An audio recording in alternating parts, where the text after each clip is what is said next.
So a little context before I get into what happened. The three of us went to high school together, but my best friend's husband met her at work. My husband Jacob, 28M, and I, 28F, got married 3 years ago after 2 years of being together. My best friend Nicole, 28F, and I have been friends ever since we were in kindergarten. We've been friends for a really long time and are still going strong. She married Travis a year ago, 30M, after being in a relationship for about 3 years. Jacob wasn't friends with me and Nicole back in high school, but we were acquaintances. Jacob and I only met at the high school reunion we had a couple of years after graduation, and we became friends there. Nicole had to skip that one because she was sick. He asked me out on a couple of dates and we realized we had a lot more in common than we'd thought. That's how we got into a relationship, and we were relatively happy. Our married life was great, too, and we'd even gone out on several double dates with Nicole and Travis. Things were going so well until about a week ago, when my husband and I were having a night in and we'd polished off an entire bottle of wine because we'd had a really busy week and wanted to celebrate. Just for fun, we decided to play that game where we named 5 celebrities who we could hook up with without our partner getting mad at us, and I named 5 celebrities but he was able to name only 4. I was teasing him about it and told him that he needed to name 5 or else I'd win this one. Of course, there was no winning or losing in this game. I was just messing with him, but he thought about it for a while and then blurted out that he'd definitely love to get with Nicole sometime or the other if he knew that I wouldn't get mad. I was shocked and didn't know what to say at the time and tried to laugh it off since he was chuckling as well. But in spite of being drunk as hell, I couldn't find the humor in what he'd said and couldn't just laugh it off. So I asked him if he was being serious and informed him that he could only name celebrities because it's unlikely that we'll ever even get to meet them, and if he names real people, that just makes it weird. He told me that he was serious and even confessed that he'd had a crush on Nicole even when we were in high school. He didn't even think that he should have stopped there and went on to say that he used to think of me as her less attractive sidekick back then. I could just stare at him open-mouthed because whatever he was telling me was just so disrespectful and mean. I guess he'd just forgotten that I was his wife now and continued to talk about how he'd love to have a day out with a woman like Nicole and just how lucky Travis is.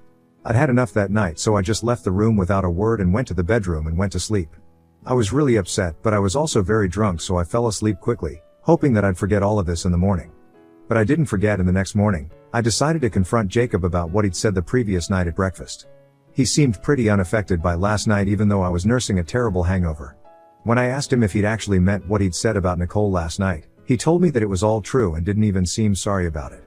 He wasn't even embarrassed to admit it and just continued to have his cereal, and I was getting pissed off because this guy was supposed to be my husband, yet he had no shame in admitting that he'd always been more attracted to my best friend. I decided to ask him if he still found Nicole attractive, and without missing a beat, he told me that he did.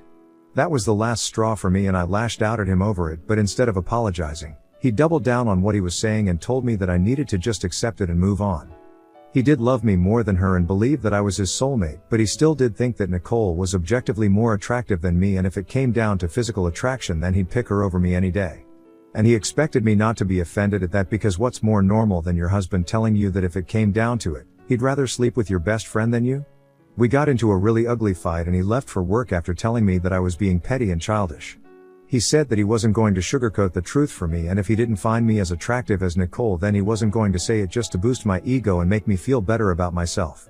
He even tried to gaslight me by saying that if I hadn't wanted an honest answer the other night then I shouldn't have brought up that stupid game at all and I should have just let it be when he wasn't able to name 5 people instead of teasing him about it, as if I was the problem here. I didn't go to work that day and just kept breaking into tears throughout the day. I wanted to talk to someone about this, but ironically, I couldn't talk to the only 2 people I usually share everything with, my husband and my best friend. So I chose not to say anything and tried to pretend that I was fine when Jacob came back home. We didn't speak after the fight and then for the next 2 days because he was convinced that he hadn't done anything wrong and was just being honest here. On the 3rd day, I finally broke down and ended up telling Nicole everything. She'd noticed that my behavior was all off and I sounded perturbed, so for 2 days, she kept asking me if I was alright and was very concerned about me in general. I just couldn't hold it together anymore and told her the truth. She was furious on my behalf and was about to call Jacob up and give him a piece of her mind, but I stopped her. I just didn't know what to do at all, and I definitely didn't want her to confront him just yet because I wasn't ready. But Nicole pushed me to realize that what Jacob had said to me was really messed up and that I needed to teach him a lesson and then leave this marriage because it was very clear that he didn't respect me at all. She was right, of course, but I didn't know what to do to teach him a lesson.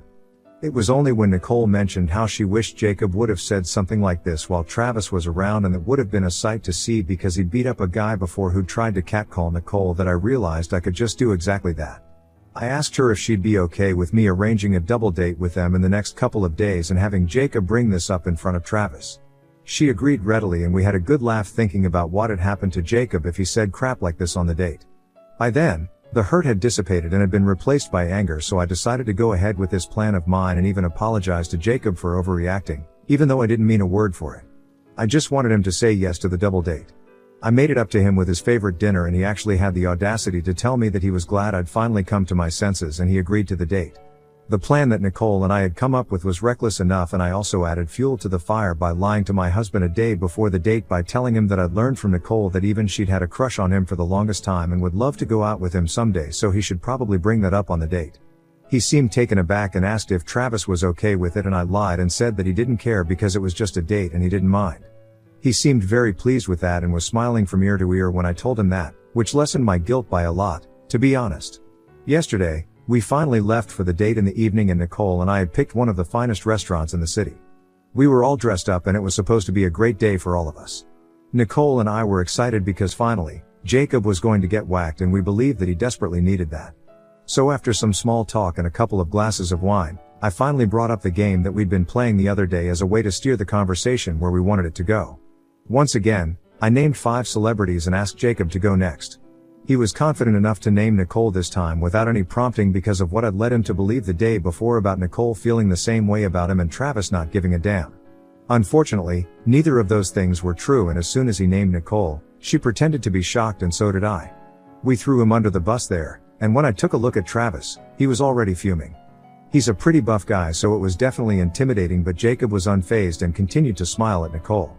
Travis addressed it first and told him that he needed to apologize to everyone at the table, and then we would end this double date. So Jacob had a chance to read the room and do the right thing, but as usual, he did the exact opposite of it and still chose to believe my lies despite the proof of it being untrue being right in front of his face in the form of an angry Travis and a shocked Nicole.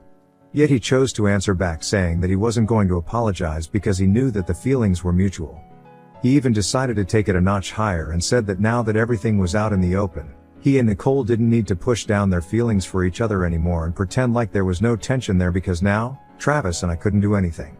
Unfortunately, Travis most definitely could do a lot of things, and out of anger, he immediately grabbed Jacob by the collar from across the table and pulled him up to a standing position.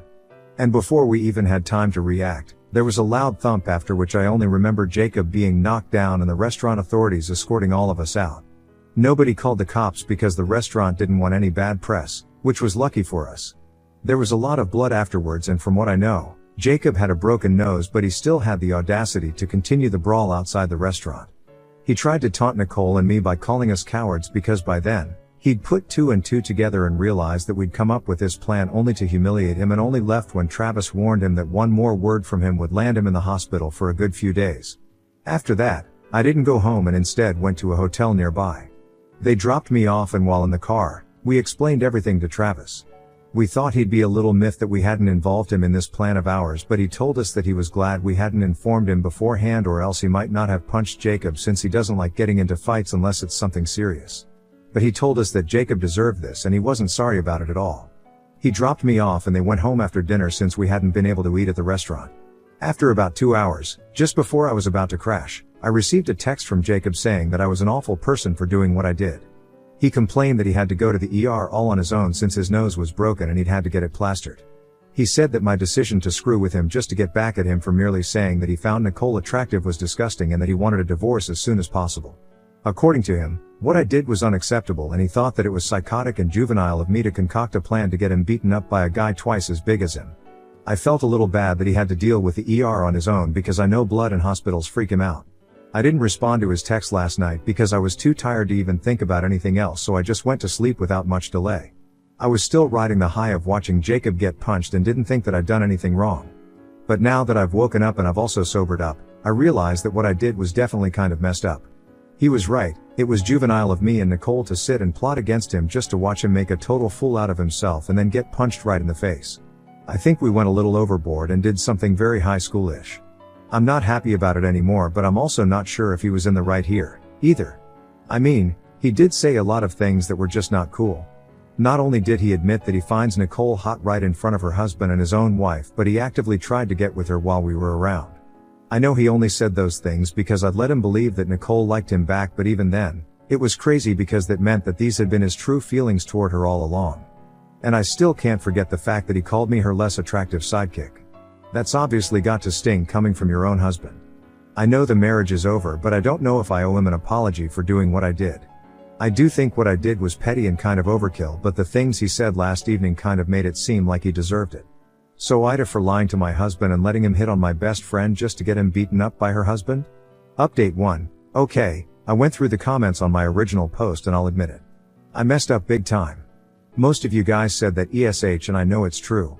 What my husband said was disgusting, but what Nicole and I did was super juvenile as well. We didn't even take Travis' feelings into consideration and kind of used him in his anger just to humiliate and hurt Jacob. We were actually counting on him losing his temper, even though we knew that he had to work hard to bring it under control, and made a total mockery out of it, which was very, very insensitive of us. I guess I was just acting out of spite and didn't give anything much thought, and neither did Nicole. I'm embarrassed now that I'm thinking about what we did with a clear mind, and so is Nicole. So we really do think that we owe Jacob an apology because he did get physically hurt, and like many of you said, there might be a chance that he might press charges or something. It's been 3 days and it hasn't happened yet, but that doesn't mean it won't. So just to be on the safe side, Nicole and I are going to apologize to him, but I'm still leaving him. It's going to be hard, but I know I have to do this. It's the right thing to do. We're also going to apologize to Travis, obviously. Because we know that we took undue advantage of his weakness, and I think I painted a really bad image of him here, too. He's not a bad guy, honestly. He's just had a rough time with his anger, but he's still going to therapy to deal with it, and it's improved a lot since when he was a teen delinquent. He'd never hurt a fly unless it posed a threat to him and tries to avoid getting violent as much as he can. He even gave Jacob a chance to apologize and only got mad when he didn't and continued to creep his wife out, and to be fair, I think that anyone would have lost it by then. Also, the incident that Nicole was telling me about where he'd beaten up a guy for catcalling her was from several years ago, when they just started dating and he'd just given him a black eye. Like I said, he wouldn't hurt anyone who doesn't totally deserve it.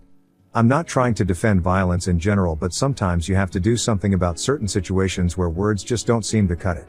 Update 2. Hi, everyone. So Nicole and I tried to apologize to Jacob today, but it was not well received. I went back home with her to collect my things and bring some fresh clothes with me to the hotel. He let me in, but he looked really unhappy about it and didn't say a word to either of us the entire time that we were there. His nose was still in bandages, and I did feel guilty about it because he was visibly in a lot of pain. We packed in silence, and I decided to apologize right before we were about to leave. I told him that I wanted to apologize for being so harsh and tricking him, and I thought he'd apologize to me and Nicole as well for saying all that crap that he did. But instead of that, he told me to leave and that he wasn't interested in our apologies now that the damage was already done. He told us to be grateful that he hadn't pressed charges against Travis, and said that both of us should count ourselves lucky that he'd even expressed any interest in either of us at all, because both of us were nothing compared to the women he'd been with before us. So that was a little weird, but we were too shocked to say anything, and he continued to rant about how he'd given us both a chance but we'd both blown it, so now, our apologies meant nothing to him because no matter what we said, he wasn't going to take me back, and he definitely wasn't going out with Nicole anymore. I tried to tell him that we weren't here to ask for a second shot to be with him, and he was delusional for even thinking that that's what the apology was for, but he slammed the door shut right in our faces. I guess it was our fault for believing that he'd have turned into a decent human being all of a sudden. That clearly didn't happen, and I'm not surprised either. Even when we were in a relationship and throughout our marriage, he'd talk freely about his hot coworkers or cute women he'd meet, but I never thought much of it since it wasn't like he was acting on it. So no harm, no foul. I had the misconception that he told me all about his interactions with other women because that's how secure I was, but turns out, it had nothing to do with me and everything to do with his own ego and the fact that he thought he was God's gift to earth and wanted me to be grateful that he was married to me. In spite of the million other choices that he apparently thinks he has. But at least Nicole and I did our part and apologized for screwing up, but he's in over his head, so his rejecting our apology is not something we can help. Our conversation with Travis went a lot better, and in fact, he insisted that we didn't need to apologize at all because he would gladly whack any other disrespectful guy the same way because that's the only way they learn. He even said that if his parents couldn't teach him to respect his wife and other women, then he'd be more than happy to take that job up and teach him in his own way, which I thought was kinda cool of him. Nevertheless, we did apologize to him for taking advantage of him and inadvertently trying to rile him up just for our entertainment, and he accepted it. That was it, no further drama. So that was all, and now, I'm just looking for a lawyer to deal with the impending divorce. I don't know how I'm feeling about any of this, but I know I'll get through it as long as I have my friends and family with me. It's just gonna be a pain to meet him during the divorce proceedings, but I'll be fine, I guess. Update 3. Hi, so I filed for divorce a couple of days ago and Jacob was served yesterday. This morning, I received a text from him telling me that I was going to regret this, but since I'd already filed for divorce, he wasn't going to stop me. He told me to come back and collect everything else that belonged to me, like all the knickknacks, photo albums, and other miscellaneous things that I owned but didn't bring with me because I hadn't found an apartment yet and I was still living in the hotel. He told me to get it done by the end of this week or he'd either give it away to charity or just dump it in the trash, so I've had a word with Nicole and will be moving in with her temporarily, and she's been kind enough to let me keep all my belongings in her storeroom until I'm able to find accommodation for myself. I'm so grateful for her, I swear. I know Jacob has been talking crap about me to all our common friends, but he doesn't realize that he's the one who comes off as a total clown who hit on his wife's best friend and then got beaten up by her husband. Most people have reached out to me to tell me I'm doing the right thing and wished me luck because of his story, so he's doing me a favor without even knowing it. And his disrespect and pettiness don't even bother me anymore because I know he's just a total loser and I'm inherently better than him.